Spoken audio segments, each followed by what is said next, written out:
We got a countdown or something? Are we live? I'll tell you in a second.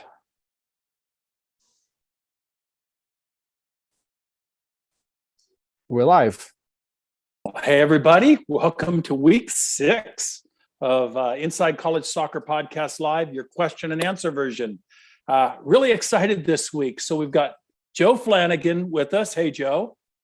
Hello, hello. Reese Canella. What's up, Reese? What's up, guys? How we doing? We've got Chris Cousins over in England. It's back to midnight your time, isn't it again, Chris? It certainly is. Tired eyes here. And then a man I've bugged for 5 weeks to come on. Hey, Danny Reynolds. Hey, Don, how are you? All right. Danny's been going through a lot. We'll do his story later on another podcast another day. And then a new man on board with SRUSA, another goalkeeper. Yay, Keith Jarema. How are you, Keith? Good. How are you doing, Dan? Right on. Did I miss anybody? We've got a guest in the room, I think that's- Lucas. He's just watching in by the Hey. look of it. Hey, Lucas, if you got a question, you can raise your hand or you can type it in the chat box there. All right, everybody, let's get going, Chris. We got a lot of questions this week. And I think before we got started, we have a few announcements, right?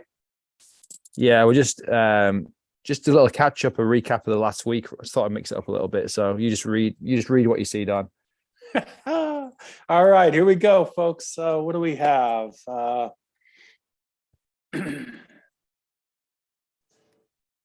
What am I looking at, Chris? Can you see anything? I see week 6. You see week 6. Inside College Soccer Live, week 6. Oh, that's annoying because I don't. Right, bear with me. All right. Um, We'll get you, folks. We'll get you there. So we've got. Here we go. no, you don't see it. Fantastic. Don't get excited yet. Don't get excited. All right. I've Hey, Lucas. We're waiting. Hey, Don. This is Lucas Wong from Premier Soccer Academy. Hey, Lucas. How are you? Yeah, I think we've talked before. Yeah. All right. Sean Agnew, one of our scouts, I think, introduced us. Got Sean Agnew up in British Ontario. British Columbia. British Columbia. we're good now, Dom. All right. What's been going on at USA? SRUSA. All right. We've had a couple of great podcasts that just came out. Episode 37, Thomas Dooley. I reached out to Thomas just on a whim, and he agreed to do it. So he's the current coach of the Philippines national team. German by birth, American by birth. And you can hear his story about how he came in, got discovered by the national team. What a great story. Thomas Dooley. And of course, he was on the U.S. men's national team staff with Jurgens Klinsmann. And then we had an episode 38. We recorded this one quite a while ago, but it kind of got lost in the pileup, I think. And we finally back out. It's a really nice story about Andre's background, how he got started, 18 and a half year coach at the Division I level. And of course, went from junior college, won a national championship at a new program, and then played at Indiana. What a great story that is. All right, so those are out now. We've got Keith with us. Yay, Keith. All right, there we go. And then Ryan Morris out of Houston, Texas, former college coach. Coached up in the Northeast for most of his career. Keith, you coached at where? Detroit Mercy, right? Where else? Last place, UD Mercy, University of Michigan, and then a couple small schools, Rochester College and Marygrove. And then now I'm the goalkeeper consultant for Washburn University in Topeka, Kansas. Yeah, right on. And like I said, you're a goalkeeper guy, huh? Yep, specializing in goalkeepers. I'm also a scout for U.S. Soccer in the North region. I'm an instructor for United Soccer Coaches for the goalkeeping diplomas. Right on, Keith. And we've got some exciting new announcements by the beginning of the year, we will announce some of the things that Keith has going.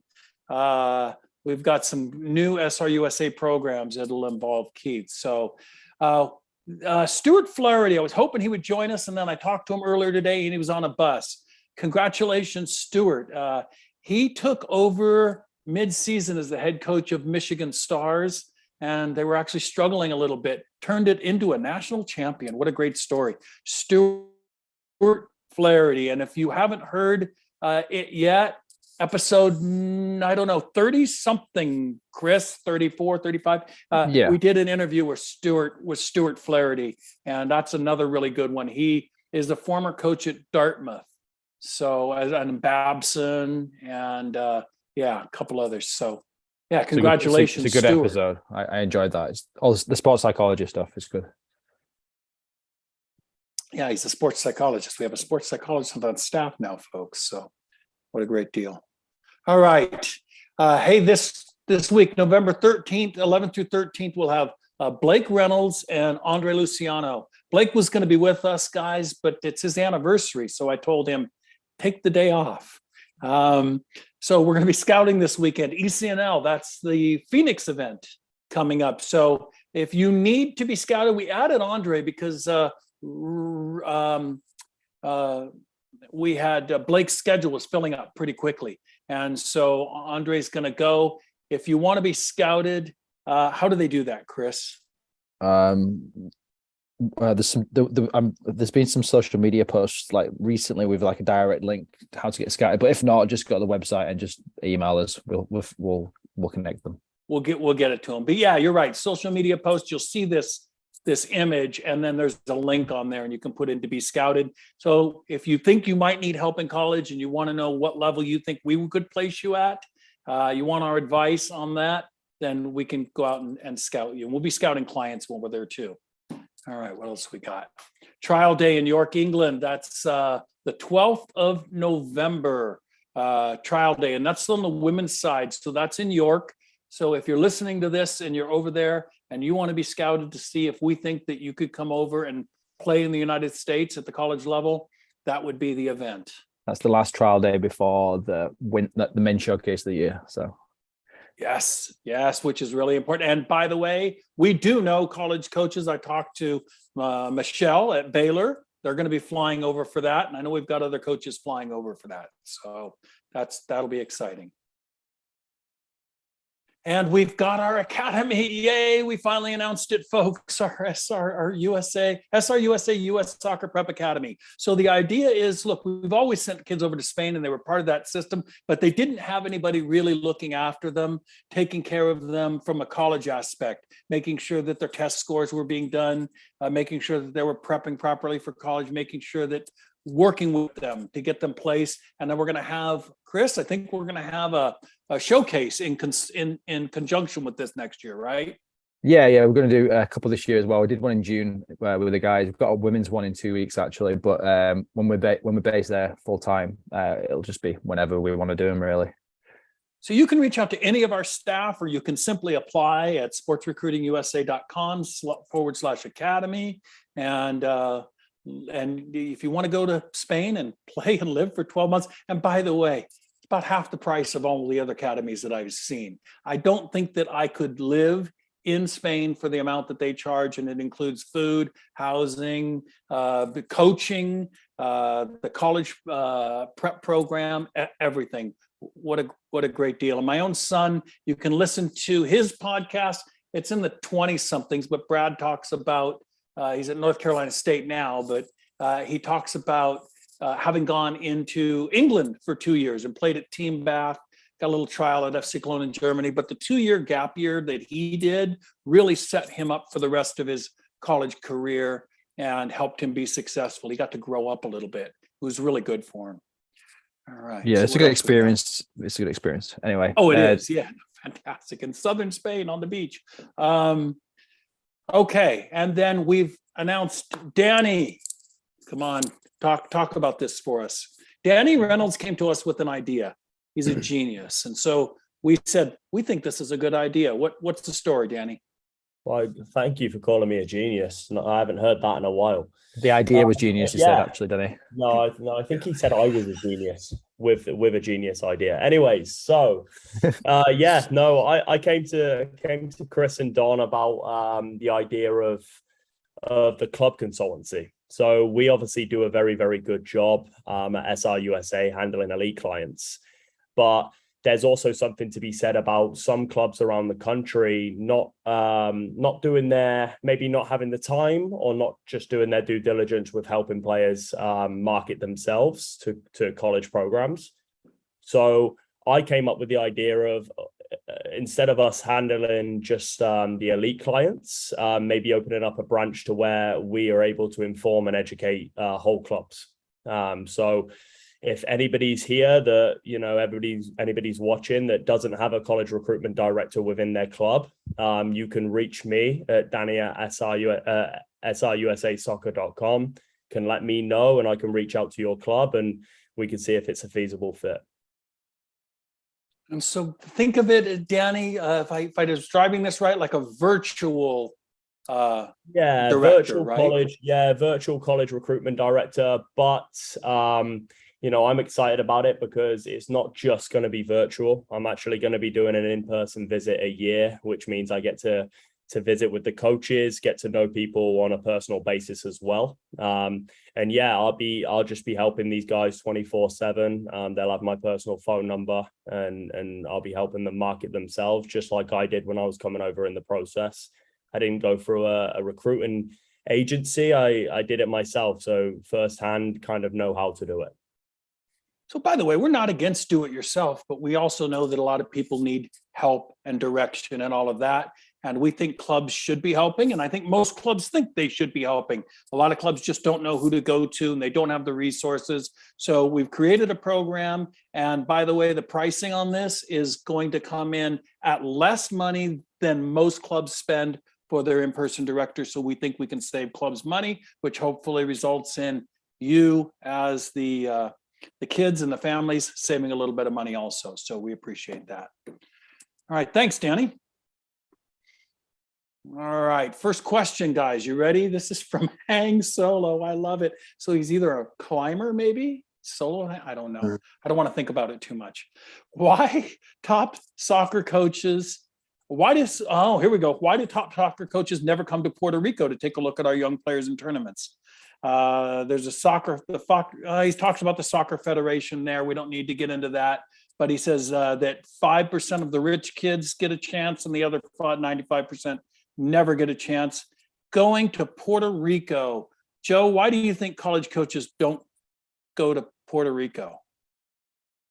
That's a tough one, really. I mean, obviously it's not knowing what they're going to go, if they go down there, what they're going to see, the level of talent. There's a little uncertainty, a little unknown there.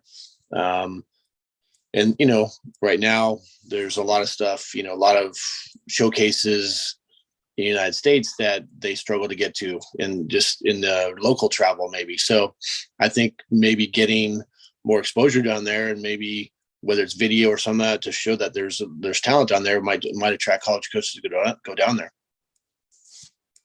Kind of the reason why we went to Columbia. College coaches weren't coming to Columbia, so we went to Columbia.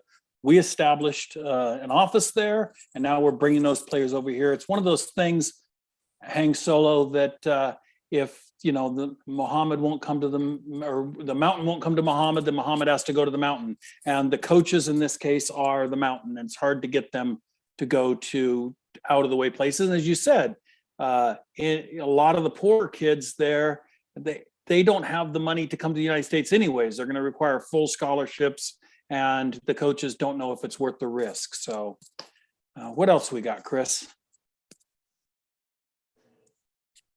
ECNL question. Is ECNL boys losing relevance to the MLS next? So that's a fair question. What's your experience there, Keith, with that? Do you think that MLS Next is surpassing or has surpassed ECNL? Well, where are the elite players really playing? I'll talk on my experience. From what I've heard from the local clubs here in Michigan, is ECNL is inconsistent in terms of talent. And so right now our MLS Academy teams are a higher level than the ECNL boys. Right. And Chris, I mean, Reese, you've been to ECNL and you've been to MLS Next events. In fact, you and I are getting ready to go to one in December, right? Yep. What do you think about that? Do you agree with what those coaches were telling Keith? Yeah, I think the MLS Next seems to have the better players, and we are at these events with other coaches, right? Rubbing shoulders with coaches, we're networking with them and talking to them. And when we was at ECNL back in July in San Diego, the consensus that I found was that coaches were saying, yeah, we have to be here at ECNL, but we're going to spend most of our time and resources at MLS Next. And the MLS Next had the better players, had the better level of players. So, yeah, I would say ECNL probably is losing ground. I think MLS Next is probably looked at as one, and ECNL is probably looked at as 1A. Both good leagues, both serve their purpose. But I think if you had to choose between one of the two, I think you'd probably go with MLS Next. Yeah, and you know what, guys? I'm noticing at tournaments too. I was at Dallas Cup this year, and then down the road was MLS having an event in Frisco, Texas. And Dallas Cup, where it used to be packed wall to wall with coaches, was by comparison a ghost town. And I was able to run into some friends that I knew. UConn came over, and my son's old coach from Georgetown came over, and coaches from Indiana came over. And that was on a day where there was a little break in the MLS Next. They came over to Dallas Cup to check out some kids, but then they were right back to MLS Next. So I think, Frank, your instincts are good. I think that MLS Next is starting to pass up on the ECNL boys. Although, by the way, college coaches tell us all the time that they don't care where the players are from, as long as they're good and have played against high-level competition and are competitive. Right, Joe? Absolutely. I think both leagues offer a lot. I think that obviously the MLS clubs, the actual MLS affiliate clubs like the FC Dallas or Galaxy or LAFC, they definitely attract the better talent. But I think I know in Southern California, after those MLS clubs, the drop off is kind of big to where the MLS team or the ECNL teams are as good or better. So as it should be, the MLS affiliate clubs should be drawing the top talent. And then from there, I think it's kind of it's pretty even, so, and college player, and like what Don just said, college coaches are going to go to where, if they can find a player, like my son plays in ECNL, he's going to Notre Dame. So there's definitely talent in both leagues. And I think that's really important for people to understand. And I think that goes for the Elite 64, and it goes for even the local leagues and the DPLs and the leagues in the West. If the player's good, one of the girls we just announced a signing of wasn't in any of these leagues, but she was in Southern California. So she was able to show herself against good level competition, and now she's going to UNLV. So it happens. All right, what else we got?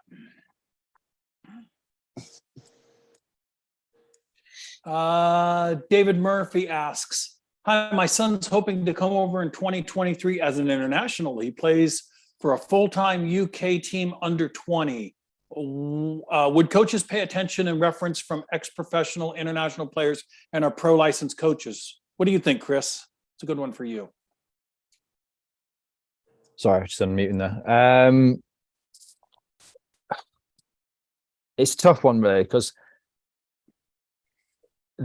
sometimes I always say, right, yeah, we have to send the references in because it's good to have a look at what other people think, and it's always positive. It's a tough one. I'm more interested to know, like, for example, Joe Reese and yourself, like as former college coaches, if an international contacted you, you have no like sort of like benchmark of any of these references and what they mean at all. I don't know. Would you take any note of that? I'm not trying to avoid answering it, but it's just kind of, for me personally, the references don't really mean much. It's nice to see what they're going to say, but before we market a player, I'm going to check out a player. I'm going to make sure he's obviously a good person, good player. Check out his academics, and I'm going to build a full picture up for myself. And then you obviously put them forward. And the references never really get used personally, but that's if you cut out the middleman, which is kind of us, directly to the coaches. What would you guys take much stock from them? I don't know. I was going to say, I think you you look at it, and you may use the references if, again, you're cutting out the middleman and it's just the coach and the player.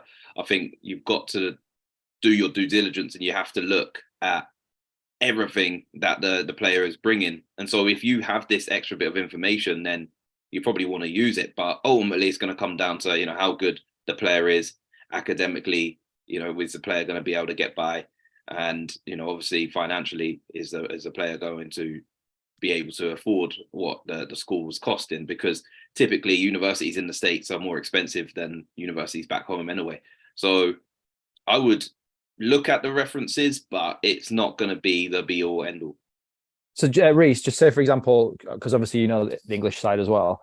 Let's say you've got a player, the email arrives, and there's a reference with it from a player who's played in the Premier League. And this player says, top player, can go all the way to the top. Would highly recommend him. That's kind of a typical kind of reference from anyone, really. Yeah. But it's come from somebody who's played in the Premier League. Does that kind of sway you at all, or does it kind of make you go, you're still going to do your own checks, but what does it make you think?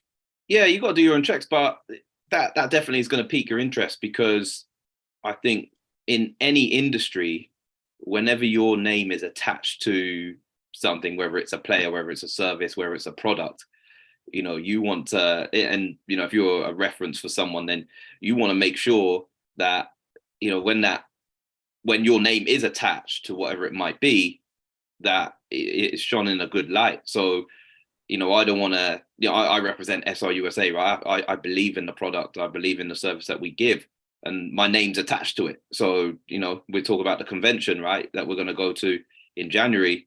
They're going to see me, Reece Cannella, and then they're going to probably attach Reece Cannella to SRUSA, and that's something that I am totally fine with. So as a reference, you have to be comfortable in saying this is a good player. And so if someone's done that, then I'm like, okay, I'll have a look at that, because that's something that a player is definitely going to use if they can, and obviously coaches are going to want to look at that themselves. Right. Yeah. What else we got on that one? Next one. Well, just to add to that, like when I get a player who comes through to me, like especially in England, I'll always ask for a reference from somebody. So, for example, and I'll reach out to that person even before I watched a little bit of a video, but even before we sign them, just on video alone, like a highlight video, I can't accept it without seeing them in person or something like that. But I always reach out to a reference. But long story short, references are good. And if it's from somebody who's played at a certain level, it will add some sort of value. But I wouldn't say it's the be all and end all by the sounds of it. Yeah. There you go. All right. Jennifer Herman asks, well, we were talking about roster sizes. She says, what do you consider a normal size roster and what's large? So just to preface it, I had put out a tweet and some posts on Facebook about, look, stop blaming college soccer coaches when you see these 40, 50, 60, 80, 100-person rosters. It's not their fault. It's in their contract. They're being forced to do it. Nobody wants to go, yeah, for $48,000, I think I want to manage 100 kids. Nobody's doing that. That they're being forced to do it to keep their jobs. And then there's a few other reasons, and it could be because college, the amount of scholarship money that they get is tied to how many students they bring in over a number of 25, things like that. But I don't know. I think anything over 35 starts to get really tough to manage the players. I always shot for 30. I've got friends of mine that have said they shoot for 35, 38, because look, you always have 2, 3, 4 injuries. You always have 2, 3, 4 goalkeepers. And, if you want to play 11 aside the entire season, you always got 1 or 2 kids that are in trouble, huh, Joe? For one reason or another, right? What do you think? What's a large roster size in your opinion? For me, I think I always, tried to go for around 30. I always thought that was a good number. If you have 3 keepers, maybe in that, like Don mentioned, you have 3, 4 injuries, you're sitting around 22, 23, field players. And, I think the one thing that people don't realize, and the way I tried to justify or the way I looked at my roster was that, when you're done with your fall season and you lose 7, 8 seniors, whatever your regular roster is, right away you gone from 30 to 22 going into spring. And again, you want your spring to be able to develop players and play appropriate, competitive trainings and stuff like that. And if you're sitting at a roster of around 24 and you lose 7-8 people, you go to the spring season, you're down to like 14. It's not a good season. It's not a good growth for spring. So 30 sounds like a big number, but when you lose 8 players, you can't gain those 8 players in your, between your fall and your spring and go out to the transfer market and grab 8 players. So to me, in terms of depth and your overall program, I always believe 30 was a good number, maybe a little bit more. Although I do think now it's getting hard to kind of manage that a little bit. So you do kind of create a little bit of, hopefully there's going to be opportunity for those kids at that lower part of the roster as you move forward. I mean, they're not just, bodies that there may be freshmen that they're going to get chances that spring season of their freshman year and then moving into their sophomore year. So I think the reason why 30 is a good number is because, your overall program, it matters to be able to continue with a good competitive environment throughout the whole academic year. Yeah, I agree. So would you agree with that too, Reese, that anything you start getting up into those 40s, that gets tougher to manage those kids? Yeah, in and around 30 is great, I think. Now, some schools are restricted. So where, Don, you had mentioned earlier that obviously it's in coaches' contracts and they're saying, hey, we need 40, 50, 60, whatever it might be. Some schools can only have 28, 29, 30. And that's right. D1, it's D2. So it goes both ways. I don't know if you can say what's normal because there's so many schools, so many divisions, so many conferences. And so I don't know if you can say what a normal roster size is, but I think what people have to look at is if there's a large roster size, and you can do that, you can go on the roster of any school, see how many there are. If there's a large roster size, you have to ask the coach, why is there a large roster? Do they have a developmental team? Do they have a JV team? You have to look exactly, Reese. Exactly. And I think, folks, you just want to avoid one of my transfer clients that I've got right now walked in and 80 kids were there. And 80 kids said that the coach gave them a starting spot. So that's what you want to avoid. How you avoid it? Check the stats. Look and see how many kids are starting. Right? Did the coach do Donna? Was it everyone has an A until you lose it? Was it like along them lines? Yeah, I don't know. He just said everybody was promised a starting spot. So how it worked, how that worked, and that's always coming from the kid too. Yeah. So, but 80 is a lot to show up, and nobody knew 80 was showing up. That is a lot. But see, what's happening is a lot of schools have B teams and C teams. Why? Because they're forced to do it. Why? It's becoming more common because of COVID. Schools went an entire year without incomes. Some of these schools, very little income, especially small private NAIA schools. So now they've got to figure out how to not go under. We're losing schools at a rate of about one every other month. Small NAIA schools around the country. Joe. That's how we got Joe. He was one of exactly. I'll add on. So some conferences, if you look at the GMAC in the Midwest, they have a whole developmental league. GMAC 2 is called. It's a reserve league. And so now if you look at those rosters, those schools, they have to be higher because they're going to have a whole another team that plays in that league. And so, I like that because the players get to play. If you're a freshman and you're not getting time varsity, then you get the chance to play JV and work your way up. But why not? It's like JV in high school. As long as you get to play and develop, I don't see the harm in it. Mm-hmm. Yeah. Same. Yeah. As long as those JV opportunities are there, if that's the question that should be asked. If you see a roster over 40, the next question should be: is there a JV team? Is there opportunities? A club situation or whatever it may be. I think I've seen a couple of Division I schools that are above 40, and I know they don't have a JV team. And I'm like, I can't understand how they're managing that group. But yeah, that's the first question that should come out of your mouth. Yeah, great points, guys. You're giving some gold here. Oh, this is a big one. I saw this one earlier. Okay. Thanks, Doug. He loves our Q&A podcast. Thanks for listening. And by the way, people, share this. Tell a friend.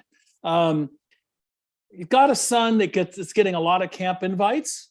but he doesn't know how to tell the difference between the camp invite letter as being just a spam letter and one that's saying, I really like you, I've seen you before, come play for me. And let's do this in parts. What's the first piece of that, Reese? How do people tell the difference between a spam letter, just inviting them to a camp, and an actual genuine, I need you to get you to the camp to assess you? There has to be something personal within that email. So, hey, I saw you at this game. You had a nice goal, good assist. I saw you play the last 20 minutes, whatever it might be. Something where they have seen you play. I spoke to your coach about you. Something along them lines, to where if they can copy and paste your name out, put someone else's name and send that email out, then that's not personal to you. It needs to be personal to you. So that would be my advice when you're looking at these emails. Then his follow-up on this, Joe, is he said he talks about time management. He says it's really about time management. Just as coaches have limited time, players have limited time. With this, which is true, but I also say you're the one looking for the job, so you may have to put in extra time. But he said we just got another camp invite from another D1 school that he's really interested in, who's done a phone interview with him, seen him play at another camp, and then they're inviting him to a showcase. So why, Joe, might a coach have seen a player play, worked with a player, talked to a player, called a player, still not be recruiting that player, but yet inviting him to another camp? Yeah, that's definitely a good question. And I do think that there's, a lot of coaches are bringing their recruits to their camp. Guys that they've seen, guys that even they've committed, they want to see their better players come to the camp to show, what's going on, what the level is like. At the same time, they might be kind of keeping that relationship going, keeping it open, and as they look at other stuff and other players. So it's definitely, when you start having those good conversations and you're talking to that coach, I think, you have to have some honest upfront questions and saying, okay, where do we stand here? And, this is my second camp or whatever. You've seen me 4 or 5 times now.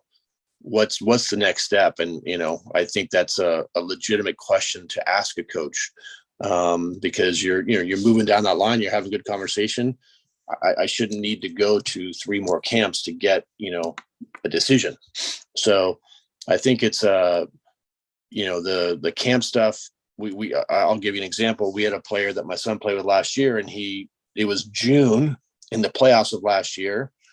And a Division I school had just had a couple players leave into the transfer portal like in May, and they liked what they saw of this kid. He was a gap year kid, and they invited him to their camp in July. and our coach is like, wait, like, you've seen this kid play all week. Why do you need to see him more? And he went up there and did the camp, and he ended up playing for him this year as a freshman, gap year freshman. So a lot of coaches are using the ID camp for that final kind of get them over the top. Okay, we're offering this kid a spot on the team. Right. So yeah, remember we talked earlier in one of our podcasts about every coach has a war board. If you're number 5 on the war board, they might still be wanting to just keep in touch with you, knowing that players will probably drop off. That could be part of it too, right? All right. Yeah. What else do we have here?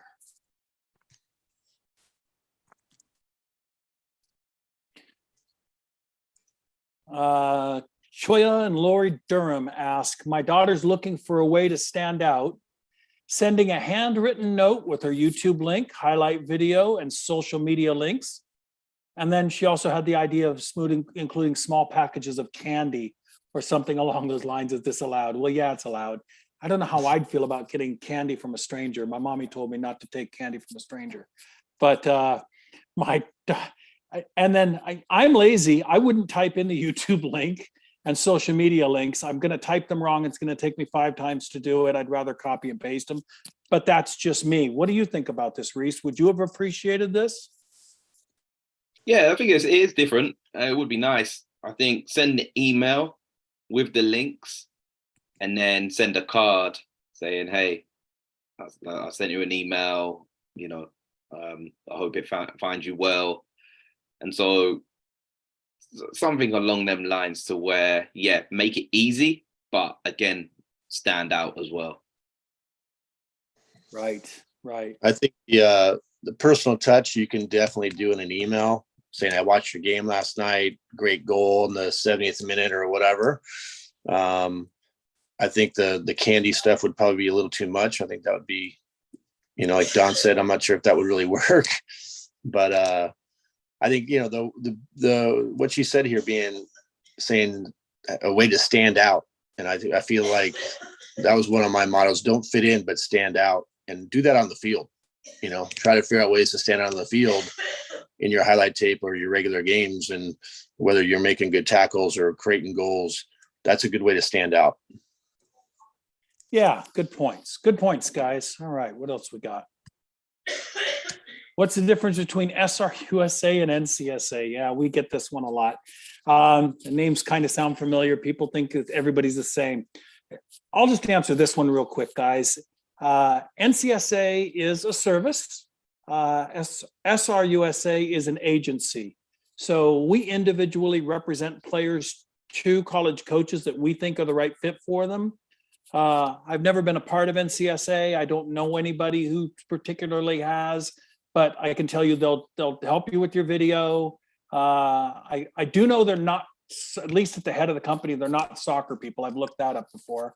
We're a soccer only company, but they'll help you put your video up there, and they'll mass email to coaches throughout the country, but it's fairly non-discriminatory emailing. So, I used to, even as a junior college, get NCSA emails, and I'd look at the player and they couldn't play for me.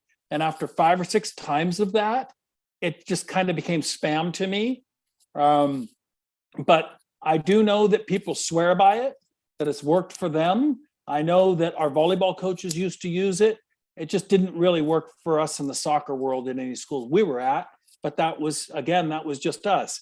Now, SRUSA is very hands-on. We are soccer specialists. Most of us are former college coaches. We've got a lot of knowledge. We've got a lot of connections. We make a lot of phone calls. We do a lot of counseling on the academic end of it because we've walked kids through doctor's degrees and engineering degrees, and we've walked kids through into business programs, and we've watched enough happen, and we've talked to enough counselors. We've got a lot of experience in that area. And then, of course, the soccer end, I think we know as well as anybody in the country between our entire staff. We were trading videos back and forth, staffs today, about our clients. What do you think of this kid? What do you think of this kid? Do you think this kid would fit there? So we're a little more hands-on than they are. And then I guess the biggest difference is overall, for what most would consider equivalent packages, we're cheaper and we do more for it. But that's a biased opinion, of course. Anything else you want to add to that, Chris, or anybody? I mean, just add into the fact that we do like showcases, events, just to add to things like the hands-on approach. Like even the example today, we've got a player who's been named MAC Player of the Year, Division 1 conference, and he's got a Canadian passport. So I know the guy who's the director of soccer for the Canadian Premier League, been conversing with him about him. And that's just like one example of 10 that's happened this week sort of situation. So very different. Like I say, it depends what you want. Everyone's I mean, at the minute, I've just signed a player last month who was actually signed with NCSA, but he's signed with us now. But it might be vice versa as well. 21 of those last year, Chris. Yeah, it might be vice versa. It's not about everyone. It's completely different. One's like a platform, and one's an agency. Yeah, there you go. Don, I would say the one thing that I, just coming out of the college ranks, I would receive those emails that you're talking about, like those email blasts, and it would go to, across the country. And you're right. I think after a while, it becomes a bit of a spam thing. And so I like the personal touch that we're able to offer, if you're dealing with 5 players or 6 players, and you can make those individual phone calls to the appropriate level of coach, and connect those dots. I think that's a definite personal touch that I don't think that these other agencies are doing. Yeah, I'd agree. Okay. Chris Hall, I hope your turn. So Chris is a college coaching friend of ours. He's at Reinhardt University. And he gets our tweet of the week. Young college players new to the transfer portal. If you didn't play a significant role at your current school, you're almost certainly going to have to transfer down in some sense. Conference, level, money, etc. Good luck to you all, but perspective is key. Would you like to comment on that, Reese? Yeah, I think he has a good point, because what we're looking at as coaches and what coaches are looking at that we work with is, how was this player done at the last school? And if they haven't played, if they've had lack of minutes, then you're going to ask the question, why is that? What's the reason for that? Were they not good enough? And so, yeah, I think he has a good point in that you probably are going to transfer down because the level you were at, you wasn't getting the minutes that you wanted or that you felt like you deserved. So that's the reason why you're transferring. And it's not always the way, obviously. That's, that it may be you had an injury or whatever it might be, and you may transfer up to a better school or conference or whatever it might be. Again, so that's perception. But yeah, it's going to be tough to get more money or go to a higher level or a better conference if you haven't played, because college coaches are going to say, why haven't you played? Yeah, I did a tweet about this earlier in the week too, Joe, and talking about that, when you are at a 2-win Division I school and you got very little playing time, you played charity minutes in 6 or 7, 8 games, and then you want to transfer. How do you look at that as a coach? Yeah, I think that's it's definitely, if you're looking at a couple different, when you scout a team, you're looking at who's their top goal scorer. So if a situation like this, you're looking at those types of things. Okay, how was the team? Team was not that good, didn't play that much. Okay, that's kind of a red flag. Okay, well, how's this guy going to come into my program and make an impact? So I think these are the things that, we talk about all the time. And I think that as an incoming player, you have to look at their roster. You have to look at the people in front that play your position and ask that and see, is there opportunity to play there? I mean, instead of waiting and think that you're just going to go there, show up and play, you have to say, okay, this is a top-notch program. What are my opportunities to play here? And then you also have to ask yourself is like, do I want to be at a certain level? Do I want to play at that level? Or do I just want to play and get playing time? These are questions I don't think some of these players are asking themselves in terms of how important is playing time to them. And that's something that people just assume. But I think that you have to kind of say, where's my opportunity? I want to play. If you want to play, going to a top school right away maybe isn't your best choice. So these are the questions you really have to ask yourself before you go to that program, I think. All valid points. Yeah, I agree, guys. It's something that players are going to have to deal with more and more as college rosters rise, as the transfer portal takes over. So there are players in the transfer portal, folks, that are moving up. We've had a number of them over this past few years, just our clients, but there are players moving up too. Players that started for their teams, that were captaining their teams, that proved themselves. Division III, Division II, Division I to Division I, lower level Division II to upper level Division II or Division I. Players that want to try to win national titles. You're competing against those kids too. So Chris Hall makes a really good point here about players moving down, but there's also players moving up you've got to compete with. Well, Don, I will say too, and you probably know this as a Division II coach, and when I was Division II, when you had a good year, your better players, you're kind of wondering, okay, they might think it's time for me to move up and go to Division One. So there is definitely the situations when players do move up. Okay, what else we got, Chris? No, a lot. Just any other topics this week? I chose that tweet of the week because it was quite relevant at the minute. That's why, unfortunately, Reese didn't choose you. But yeah. Any sort of topics this week? I mean, there's been the signing day stuff. There's been the transfers being quite big. Anything else you want to kind of bring up? What else I'd is- like one Go thing, ahead. Don, about the transfer thing. I did hear a coach told me the other day, and it was a Division One coach, and they're saying that one of the new rules that might happen with the transfer portal is that if you take a player from a Division One school, or actually any school, if you take a player through the transfer portal and you give that player a certain scholarship, say that player is a freshman and he comes in as a sophomore, that new program is going to be kind of on the hook for that scholarship for the rest of that player's till he graduates or she graduates. So I guess they're trying to say, like, if you're going to recruit from this, you're going to honor that scholarship through graduation, no matter if That's not in place yet, right? This is a proposal. I believe it's in place for Power Fives right now. It's going to be in place this year. I'm not sure about the non-Power Fives. That's the first time I've heard that one. I just heard this last weekend. Like buying a player's contract, huh? Yeah, you have to honor it no matter what type thing. Oh, that will change everything. It could. Coaches will be less likely to grab players. They know that. They're less likely to kind of roll the dice, right? Yeah. So Oh, and now 100%. more homework and have to make sure they make the right decisions there. And that's so in the transfer portal. There's going to be like, I wonder what the percentages of the transfer portal is. Like the top players who want to move up and they've done well. Like we've got a couple of players who's going to be in the transfer portal. Who's, for example, a player in Division One wants to go to high Division One. But I bet the vast majority of them guys in the transfer portal are guys who are just not playing and want to kind of leave. But they're not going to. No one's going to take a gamble on them, surely.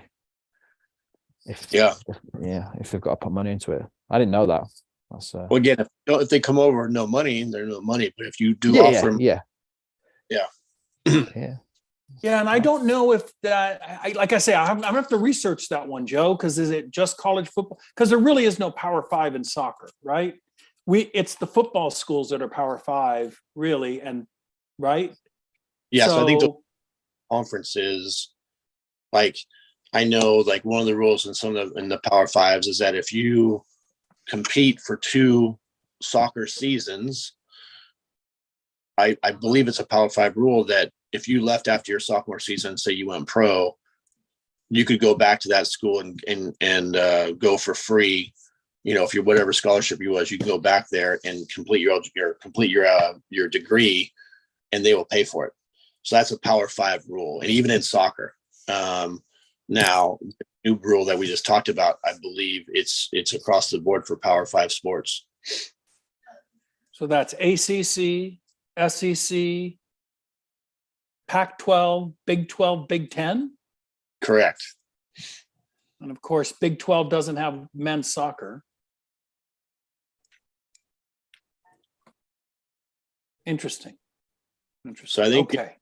they think this, the transfer portal's new, and they're seeing the different things that are going on, the trends each year, right? And they're trying to figure out how, they want to make it available, but they don't want to make it to be so chaotic, I would say.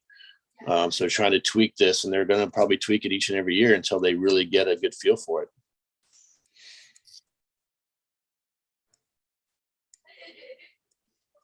There we go. SEC doesn't have men's soccer either, by the way. Dan, you just Interesting. broke All broke up right. then, but yeah.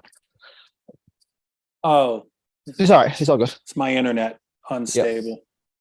I said SEC doesn't have men's soccer either, by the way. Yeah. All right. I think that's about it. Anything that came up to you this week, Reese, that you wanted to talk about or mention to somebody that could help somebody? I think there's another anxiety date, for these young players in signing day, right? So you've got June 15th, obviously, when you can start talking to coaches depending on your year, obviously going up to junior year. And then obviously you've got this date now, early signing day, where you sign a national letter of intent. So, 2 dates in quite quick succession within the year where, you're seeing everyone, hey, I got this verbal offer. Hey, now I'm signing.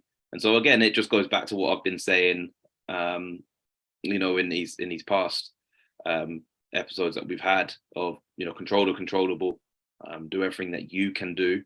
Don't worry about others, and, follow your own path. So yeah, that would be my advice, as you go forward. And Yeah. And if you notice, guys, I saw almost no announcements of men's signings, very few. And then most of them were women's signings. Yeah, that's true. And most of the women's signings were to Division I schools, couple Division II, but not many. I know we had one, a few, very few Division III, and mostly well-known name Division I's. And every time that I see an announcement, I look at the player. A lot of them are national team pool.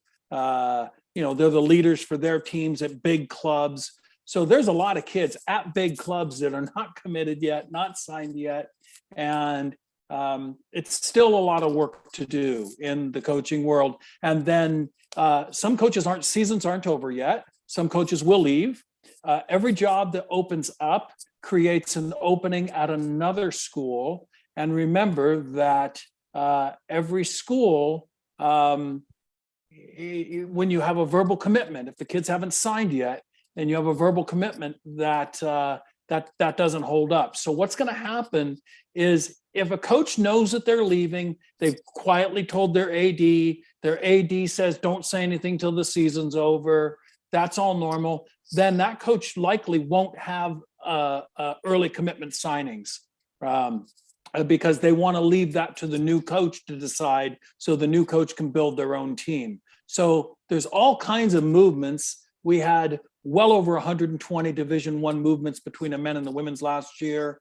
So that's a lot going on. And then Division II, same thing. Division III, same thing. NAIA, same thing, more maybe. Junior colleges might be the biggest movements in the country. So there's a lot of opportunities to get picked up still yet to come, right, guys? Yep.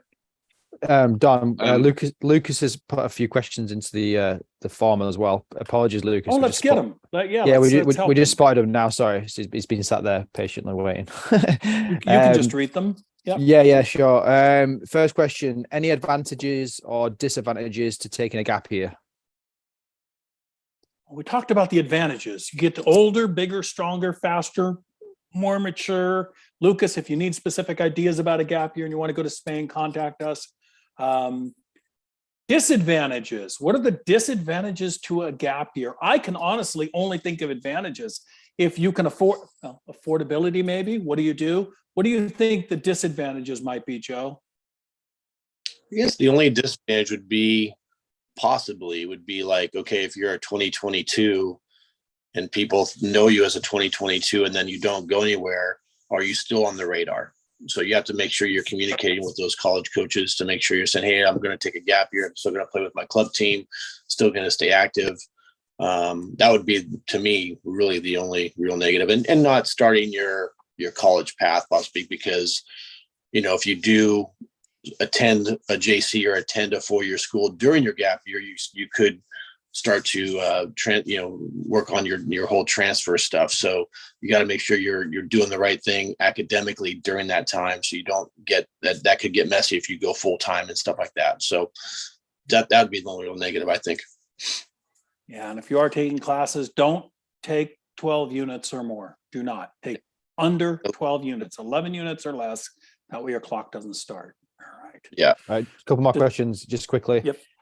Lucas has put, how many years is an athlete eligible to play in college? 4. That's an easy one. Yep. 5 in Canada. Think about it. He's Canadian. That's why he's asking. 5 in Canada, 4 in the US. Oh, people don't know that. If you want you guys are interested in the Canadian pathway, we've got some coaches up in Canada too, some really good winning programs that we're friends with. So let us know if you're interested in something like that. We've sent a few there, haven't we, Chris? Yeah, I know we have. Yeah, we have you. I've got Sorry, three Don, myself. keep interrupting. Yeah.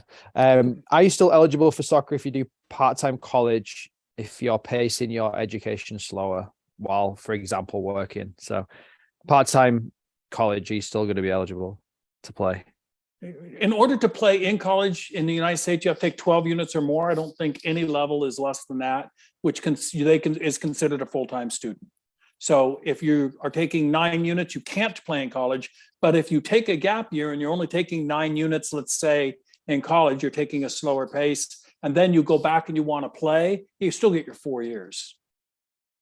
Yeah, the only way you can go below 12 units if you're a grad student, right? If you're a grad student, you can take less. That's right. A good point. Really good point. And then just a final quick one. By when should a highlight video be ready to go?